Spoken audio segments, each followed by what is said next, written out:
እንደምትወጁ እኮ አውቃለሁ። አዎ አልወደውም፣ አልፈልገውም። አባትህ ስለሆነ አልደብቅህ፣ እውነቱን ነው የነገርኩህ። የትኛውን እውነት ንገሪኝ እስኪ። ትክክለኛ ፈራሽ ከሆንሽ ንገሪኝ። እናቴ ከሞተች በኋላ አንቺ እዚህ ቤት ከገባሽ በኋላ ስለ እናቴ አንድ ብር ጠይቄ ያውቃለሁ? አለሜ ልጇን አይተዋለች። ትሁት ደግሞ ሚስጥራችንን ደርሳበታለች። አንዱን ስናስተካክል አንዱ እንዳያመልጥ። ምንሽ ተነካ? መሄድ ፈልጋለሁ። ወዴት ነው የምትሄጂው? ወደ ቤቴ፣ ወደ እናቴ። እናትሽን እዚህ አምጫቸው። እንዴ ቆይ ተያይዛችሁ ለቁ ነው የምትለው? ለምን ወጣሽ? ድምፅ ስምቼ ነው። ድምፅሽን አጥፈሽ ማትቀመጪ ከሆነ ከባድ ጸጸት ውስጥ ነው የምትገቢ። ቁጭ ብለሽ ተንኮል እያሰብሽ ነው አይደል? አይደለም፣ እባክህ ክፉ ነገር አታድርግ። ለመጨረሻ ጊዜ እነግርሻለሁ፣ ዝም ብለሽ ኑሪ። ፍቅራችንን የሚያደፈርስ ምንም አይነት ነገር እንዲፈጠር አልፈልግም። እንዲህ ስቲ ነው የሚያምርብሽ። ያ የሚሆነው ደግሞ በምን መሰል ሰላማችንን ስንጠብቅ፣ ለምሳሌ ለናቲ ገንዘቡ ሰጥተን ነገሮችን ማስተካከል እንችላለን። ትሁትንም ደግሞ አለሜን ያየቻትን ማስጠንቀቅ እንችላለን። አንቺ ካልሽሽ እናቴ ማንቺ እንደሞትሽ ነው የሚያውቀው። በቃ አሁንማ ሞትን አልፈርም። ልጄ በህይወት ካለ ከፈለጉ ይግደሉኝ። አለሜ እንደውም ከአሁኑ ለመኖር መጓጓት የለብሽ። አንዳምጪ። እኔ ካልነኩኝ አለካ፣ ከነካሽኝ ግን ዘር ማንዘርሽ አይተርፍም። ምንም ነገር አላየሽም፣ አልሰማሽም። ዝም ብለሽ ስራሽን የሰራሽ ደሞዝሽን መውሰድ ብቻ። አይ የምትይ ከሆነ ግን እርምጃ ይከፋል። እሺ አንድ ነገር ለማድረግ ቢፈቀድልሽ ምን ታደርጊ ነበር? ከዚህ ቤት እወጣለሁ። ያየሽ ሀሴት ማን ትመስልሻለች? የናቲ እናት ናት። መቼም ምን አይነት ክፉ ናት ብለሽኛል አይደል? አላልኩሽም ብለሽ መቼም ውሸት ይሆንብኛል። ናቲ እባክህ የምነግርህን ነገር እስከምነግርህ ድረስ ነገሮችን እንዳታበላሽ ረጋ በል። አጥፍቻለሁ እንዴ? ተውት። አላጠፋም ናቲ። ተውቴ ሌላ ስራ ላስገባሽ? ለጠብ ጉዳይ እፈልግሃለሁ ናቲ። በእንዴት እንደማገኘህ አላውቅም። እሺ የቅድሙ ቦታ ቶሎ ና። እሺ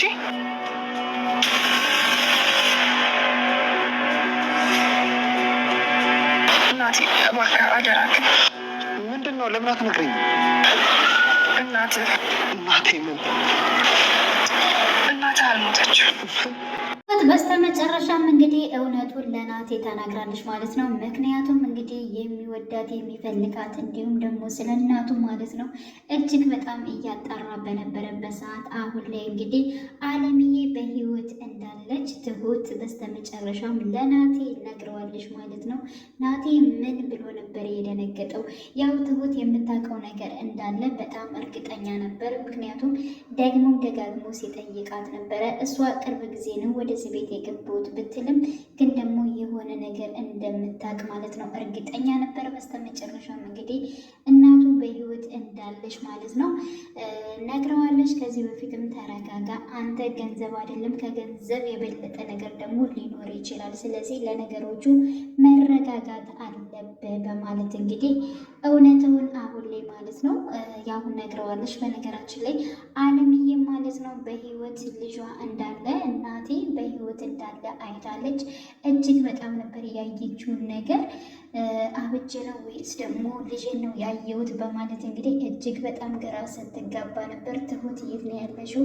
መተሽ ንገሪኝ፣ እውነትን ያብጄ ነው ወይንስ ደግሞ ትክክለኛ ልጄን ነው ያየሁት? የልጄን ድምፅ እኮ ሰማሁት በማለት እንግዲህ ሰቅሰቅ ብላ ማለት ነው ያው አለምዬ ስታለቅስ ነበረ። እንዲሁም ደግሞ ያው ቤቲና አቶ ገዛኸኝ ማለት ነው ግራ እየተጋቡ ይገኛሉ። ምክንያቱም ቤቲ አሁን ላይ እኮ አለምዬ ልጇን አይተዋለች፣ ምን ማድረግ አለብን በማለት እንግዲህ አቶ ገዛኸኝም ነገሮችን ቀለል አድርጊያቸው በማለት ምንድን ነው ቀለል አድርጊያቸው? እኔ ወደ እናቴ ቤት መሄድ እፈልጋለሁ ብላ ነበር።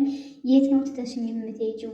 እናትሽን እዚሁ ማንጣት ትችያለሽ፣ ተያይዘን እንለቅ እንዴ ብለው ነበረ ማለት ነው። ነገሮቹ ይስተካከላሉ፣ እንደምንም ቦታቸውን አስዛቸዋለሁ። ስለዚህ አሁን ላይ ልጁን ማረጋጋት ብቻ ነው፣ የአለምዬን ነገር ተዩ በማለት እንግዲህ የአለምዬን የሆነ ነገር በመናገር እንደሚያሳምናትና እንዲሁም ደግሞ ልጁ ነው አሁን ላይ አላርፍ ያለን በማለት እንግዲህ እናቴ ብር ስጠኝ፣ የእናቴን ብር እንድሰጠኝ ይፈልጋለሁ፣ በእናቴ ስም ማድረግ ያለብኝን ነገር አደርጋለሁ በማለት እንግዲህ ያው እየተናገረው ይገኛል ማለት ነው። ይህም አሁን ላይ ነገሮችን ማስተካከል የምትችለው ልጅህ የፈለገውን ብር መስጠት አለብህ በማለት እንግዲህ እሷ ተናግራለች። ትሁትንም የሆነ ነገር ማድረግ አለብህ ምክንያቱም ሚስጥራችን አውቃለች ብላለች ማለት ነው። አቶ ገዛኸኝም እንዴ ለልጄ ምንም አይነት ገንዘብ አልሰጠውም የፈለገውን ያድርግ በማለት እንግዲህ ሲናገር ነበር። ቤቴ በፍጹም እንደዚህ አይሆንም፣ እንደዚህ የምታረግ ከሆነ እኔ ራሴ እሄዳለሁኝ። እኔ እንድረጋጋና በሰላም መኖር እንድቀጥል ከፈለግ ብሩን ለልጅ መስጠት አለብህ። በቃ ይሄ ነው ማድረግ ያለብህ ነገር በማለት እንግዲህ ነግረዋለች። ያው አቶ ገዛኸኝም እንደዚሁ አለምዬን ጋር በጣም እያስፈራራት ይገኛል ማለት ነው። ምክንያቱም አጥፍቻለሁ በጣም ይቅርታ ብለዋለች ማለት ነው። ከእግሩ ስር ውድቅ ብላ አዎ አጥፍቻለሁ እባክህን ይቅርታ አድርግልኝ በማለት እና ያየችውን ነገር እንዳላየች ማለት ነው እየመሰለች ትገኛለች አለምዬ ማለት ነው። ሲቀጥል እንግዲህ ትሁት ወደ አለምዬ ጋር መታ ነበር ማለት ነው። እና ትሁት ያየሁት ነገር ትክክል ነው ወይ ልጄን ነው ወይ ያየሁትኝ የልጄ ድምፅ እኮ ነው እሱ ነው ወይ በማለት እንግዲህ ስጠይቃት ነበረ። ናቲን ነው ወይ ያየሁት ስትላት አዎ ናቲን ነው ያየሽው፣ ናቲ እኮ በህይወት እንዳለ ልነግርሽ ነበረ ለመንገርም ሞክሬ ነበር፣ አንቺ ግን እያሾፍሽብኝ ነው በማለት ብዙ ነገሮችን እንትን አልሽኝ በማለት እጅግ በጣም አለምዬም ደስ እንዳላት ነው ለትሁት እየነገረቻት ማለት ነው። ሲቀጥል አቶ ገዛኸኝ ማለት ነው አሁን ላይ ትሁትን እያስፈራራት ይገኛል። የሰማሽውን ነገር እንዳልሰማሽ ያየሽውን ነገር እንዳላየሽ አርፈሽ ስራሽን ስሪ፣ በቃ አንቺ ስራሽን ትሰሪያለሽ ደሞሽን ትቀበያለሽ፣ ከዚያ ውጪ ምንም የምታጨው ነገር የለም በማለት እንግዲህ ትሁትንም አስጠንቅቋታል ማለት ነው። ምክንያቱም አንቺ ይህን ነገር ሚስጥር ነገር ብታስወጭ እንኳን ዘመዶችሽን እጨርሳቸዋለሁ በማለት አስጠንቅቋታል ማለት ነው። ሲቀጥል እንግዲህ አባባን በመጥራት አቶ ገዛኸኝ ማለት ነው ለማስፈራራት ሞክሯል። ምክንያቱም የትሁት የሆነ ዘመድ የሆነ ሰው እንዲሁም ደግሞ እናት አባት አሊያም ወንድም እህት የሆነ የእሷን ሰው እፈልጋለሁ ማለት እንግዲህ አባባን አናግሮት ነበረ። አባባ ግን እኔ ያለሁኝ ምንድን ነው የፈለግከው ነገር ምንድን ነው ሲያጠፋችሁ ጥፋት ምንድን ነው ንገረኝ በማለት እንግዲህ አቶ ገዛኸኝን አናግሮት ነበረ ማለት ነው።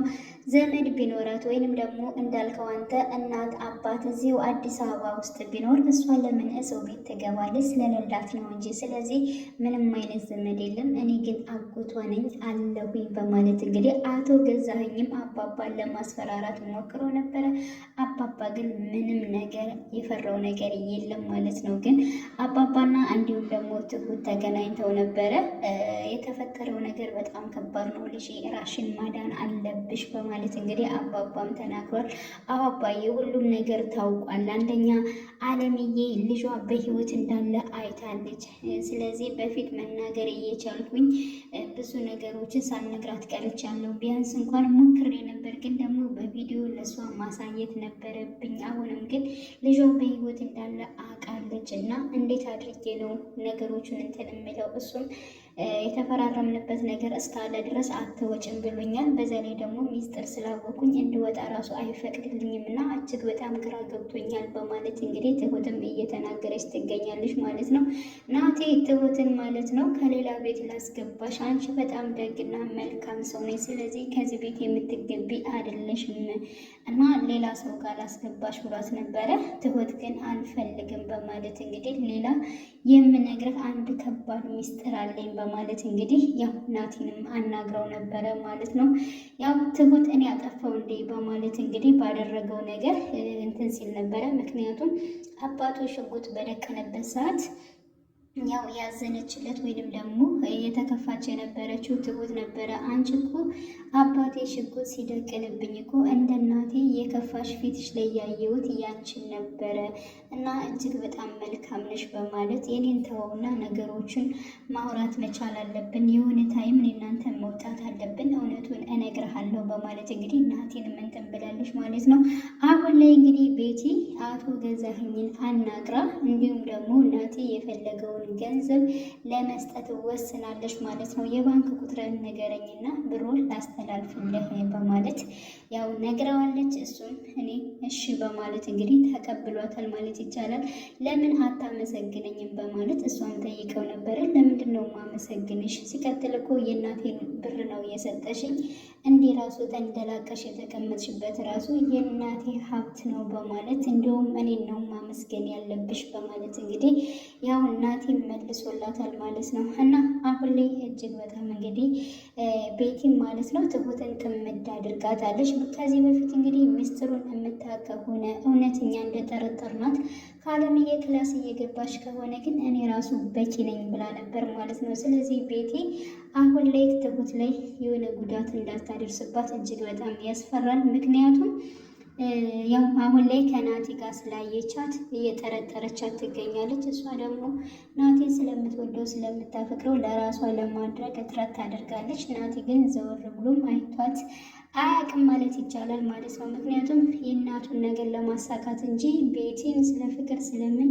አንድ ቀን ማስቧት ስለማያውቅ ማለት ነው። እና እጅግ በጣም ባለጌና መጥፎ እንደሆነች አስተሳሰቧ በገንዘብ የተሞላ እንደሆነች ራሱ ናቲ ያውቃል ማለት ነው። አሁን ላይ በዚህም በዚያም በጣም አደጋ ላይ ትገኛለች ማለት ነው። ምክንያቱም ያው ሚስጥሩን ስላወቀች ካወቅ በማለት እንግዲህ ትሁት ወደ ውጭ ወጣ ብላ ነበር። ወደ ውጭ በወጣችበት ታይም እንግዲህ ለናቲ ስልክ ደውላ መገናኘት አለብን በማለት እንግዲህ ተገናኝተዋል። እንዲሁም ደግሞ ቤቲ ተከትላ ስለወጣች ከማን ጋር እንደቆመች እና ከማን ጋር እንደሆነችም አይታለች ማለት ነው። ያ ማለት እንግዲህ ትሁትና እንዲሁም ናቲ ቆመው እያወሩ ነበረ። ያለችው ነገር ምንድነው? እውነታውን ነግረዋለች። ምክንያቱም እናቱ በህይወት እንዳለች ለናቲ ነግራለች ማለት ነው። ናቲ እጅግ በጣም ነበር የደነገጠው። ስለዚህ ይህን ሚስጥር ደግሞ እሷ እንደነገረች ትሁት ያየችውን ነገር እውነት አድርጋ እንደተናገረች ስላየች ማለት ነው በእርግጠኝነት ማለት ነው ትሁት አደጋ ላይ ትሆናለች ማለት ነው። እና ትሁት ምንም ነገር ሳትሆን ከዛ ቤት ብትወጣ እጅግ በጣም ጥሩ ነበረ። አሁን ላይ እንግዲህ ያው አለምዬም በህይወት እንዳለች ያውቃል ናቲ። አለምዬም እንግዲህ ልጇ በህይወት እንዳለ ታውቃለች ማለት ነው። ስለዚህ ሁለታቸው በእርግጠኝነት ተፈላልገው የሚገናኙ ይሆናል። በእርግጠኝነት ደግሞ ናቲ ብዙ ነገሮችን ማድረግ ይችላል ማለት ነው። ምክንያቱም ማጣራትም ከየት እንደሆነ እንዴት እንደሆነ ያለውን ነገር ማለት ነው። ትሁትንም ዝም አይላትም፣ ያጣራል፣ ይደርስበታል ማለት ነው። ግን ቤቲ ይህንን ነገር በቃ ሰምታ ማለት ነው ትሁትን የሆነ ነገር እንዳያደርጋት እንዲሁም ደግሞ ራሱ አቶ ገዛኸኝ የሆነ ጉዳት ነገር እንዳያደርስባት ትሁት ላይ ማለት ነው። በእርግጠኝነት እሷ ላይ ምንም አይነት ነገር መድረስ የለበትም። በሰላም ከዛ ቤት መውጣት አለባት። በተረፈ ግን በዛሬው ፓርት ላይ በጣም ብዙ ነገሮች ስለታወቁ እጅግ በጣም ደስ ይለናል። ምክንያቱም እኔ አለምዬ ትመለሳለች እና ልጇን አታየውም የሆነ በቃ ፓርቱ በጣም ይራዘማል የሚል ነገር ነበር ስጋት የነበረ ማለት ነው። ግን እነሱ ደግሞ አፋጥነውታል። እጅግ በጣም ነው ደስ የሚለው።